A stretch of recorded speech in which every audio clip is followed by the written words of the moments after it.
Hello guys, कैसे हैं आप सभी। स्वागत है आपका हमारे यूट्यूब चैनल चंदन एआई शॉर्ट्स में। आज के वीडियो में हम अवतल दर्पण में F बराबर R/2 सिद्ध करने वाले हैं। लास्ट तक बने रहिए, एकदम इजी वे में सिद्ध किया गया है। एकदम समझ में आएगा, नहीं समझ में आएगा मेरा गारंटी है, नहीं समझ में आएगा तो एक बार फिर से देख लीजिए। लेकिन समझ में इतना अच्छा आएगा, इतना इंपॉर्टेंट क्वेश्चन है कि अगला बार अभी जो 27 में परीक्षा होने वाला है हम लोगों का 10th के लिए एकदम VVI क्वेश्चन है। तो चलिए वीडियो को बढ़ते हैं। इसको सिद्ध करने के लिए पहले हमको M और M' एक अवतल दर्पण ले लेना है।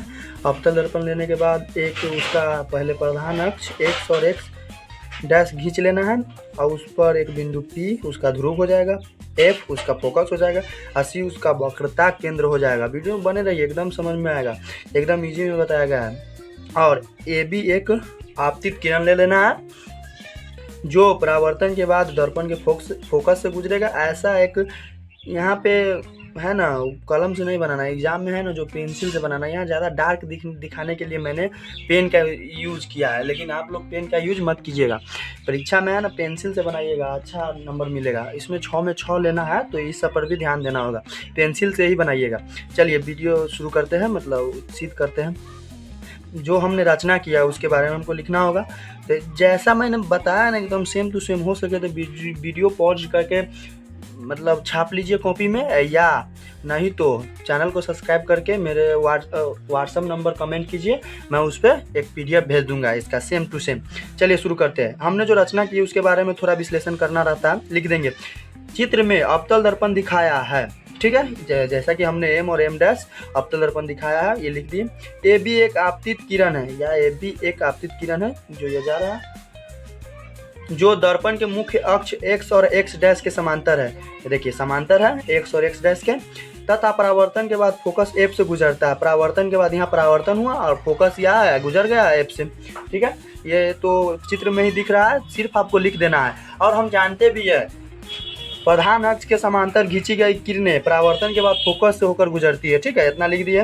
BC बिंदु B पर अभिलंब है, या BC हो गया, B और C बिंदु B पर BC अवलंब है, अभिलंब यहाँ आती है, ठीक है। उसके बाद आते हैं अब प्रमाण में। प्रमाण का मतलब होता है सिद्ध करने का तरीका, मतलब सिद्ध कैसे किए। तो सिद्ध हम किए पहले, सबसे पहले कोण ABC बराबर है कोण CBF। तो कोण ABC मतलब ये कोण बराबर है CBF, मतलब इस कोण के। कैसे बराबर है, तो परावर्तन के नियम से। परावर्तन का नियम कहता है कि आपतित किरण से बना गया कोण आपतन कोण और परावर्तन कोण हमेशा बराबर होते हैं। आप कमेंट में बताइए कि परावर्तन के कितने नियम है, ठीक है। आगे बढ़ते हैं। तथा कोण ABC बराबर है कोण BCF। यहाँ देखिए कोण ABC, फिर से वही कोण बराबर है BCF, अर्थात ये कोण। ये कैसे बराबर है, तो एकांतर कोण से। एकांतर कोण का मतलब समझते होइएगा, जब कोई दो पैरेलल बोले तो समांतर रेखाओं के बीच एक तिर्यक रेखा प्रतिच्छेद करती है तो ये कोण एकांतर कोण कहा जाता है, और ये हमेशा आपस में बराबर होते हैं, ठीक है। आगे बढ़ते हैं। तो इसको एक समीकरण 1 मान लेंगे और समीकरण 2 मान लिए इसको। आप समीकरण 1 एवं 2 से एकदम स्पष्ट लिखा है, देखते जाइए, बने रहिए सिर्फ लास्ट तक। कोण CBF बराबर है कोण BCF, ठीक है। ये कैसे बराबर है, तो देखिए यहाँ पे समीकरण 1 में देखिए इसका LHS और समीकरण 2 का LHS बराबर है, तो इसका RHS ये और ये बराबर होगा, या बराबर दिखा दिए। अब त्रिभुज BCF में ये कोण बराबर दिखाए हैं, ये वाला कोण बराबर दिखाया है, तो ये कोण बराबर है त्रिभुज में, तो इसके सामने का भुजा ये और इसके सामने का भुजा ये बराबर ना होगा। त्रिभुज का एक नियम है कि समान कोण के सामने का भुजा आपस में बराबर होते हैं, वही यहाँ पे लिखे हैं।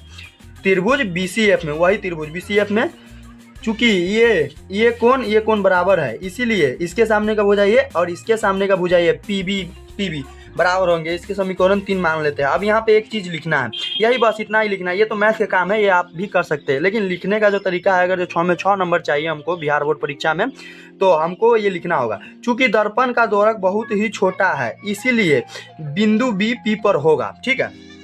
हम ये दिखा देते हैं, देखिए ये रहा बिंदु B और ये रहा बिंदु P। तो ये कह रहा है, इसके कहने का मतलब है ये बिंदु इस पे होगा।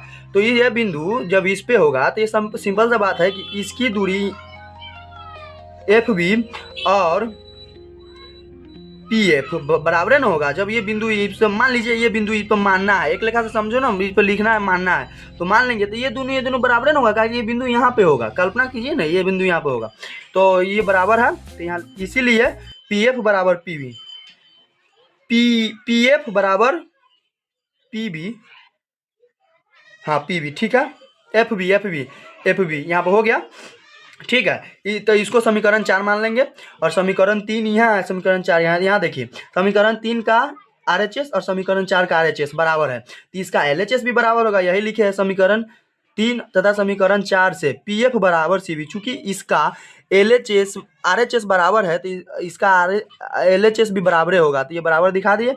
अब PC बराबर है CF प्लस PF। देखो यहाँ पे PC दूरी है, ये वाला दूरी, ये PC है ना, ये वाला दूरी, PC हमेशा बराबर होगा इसके CF के और PF के जोड़ के, क्या कि ये रेखा है, इसके इस पर जो बिंदु है सबको जोड़ेंगे तो PC के बराबर है ना होगा। तो वही दिखाया है यहाँ पे, PC बराबर है CF और PF के, तो लिख दिए, या PC बराबर 2PF, क्योंकि ये दोनों बराबर है तो एक के बदले मान लीजिए यहाँ CF है, ये बराबर है PF के, तो यहाँ भी CF लिख सकते हैं, लेकिन हमने नहीं लिखा, क्या कि ऊपर दिखाना है, तो इसको मान लेंगे। तो यहाँ 2PF हो गया, चूंकि CF बराबर PF लिख देना है कोष्ट में। मैं जैसे सीध किया एकदम सेम छाप के आना, 6 में 6 ले देगा मास्टर, ये मेरा गारंटी है। या 2R बराबर 2F। यहाँ देखिए PC है जो, ये दर्पण का वक्रता त्रिज्या है, और आप पढ़े होइएगा प्रकाश के अपवर्तन वाला पार्ट में, अपवर्तन तथा परावर्तन वाला पार्ट में PC या मतलब दर्पण के वक्रता त्रिज्या PC को R से सूचित करते हैं, तथा PF जो है यहाँ पर फोकस दूरी है, और फोकस दूरी को हमेशा स्मॉल f से सूचित किया जाता है, ठीक है। तो यहाँ पे हमने सूचित किया, यहाँ पे आ जाइए, कहाँ गया, हाँ यहाँ पे, तो R PC के बदले में R लिख सकते हैं, क्योंकि ये वक्रता त्रिज्या है, वक्रता त्रिज्या को R से सूचित करते हैं, और PF यहाँ पर फोकस दूरी है, उसको F से सूचित किया जाता है। यहाँ 2 है इसलिए यहाँ 2 लिख दिए, इसीलिए R बराबर 2 है। कभी कभी ये भी पूछ देता है कि R बराबर 2F सिद्ध करे, ये 2 साल पूछा है बिहार बोर्ड में, या हमको ये करना होगा तो यहीं पे घेर देंगे इसीलिए लिख के, और नहीं तो F बराबर R/2 सिद्ध करना है तो या F बराबर R/2 सिद्ध प्रूव्ड। कैसा लगा वीडियो कमेंट में जरूर बताइएगा, और अगर आपको इसका PDF चाहिए तो चैनल को सब्सक्राइब करके कमेंट में अपना व्हाट्सएप नंबर दे दीजिए, मैं आपको PDF भेज दूंगा। और आज के लिए यही काफ़ी है, अगले वीडियो अवतल दर्पण का सूत्र सिद्ध करेंगे। तब तक के लिए धन्यवाद। वीडियो को अंत तक, उम्मीद है वीडियो के आपने अंत तक देखा होगा। जय हिंद, मिलते हैं नेक्स्ट वीडियो में।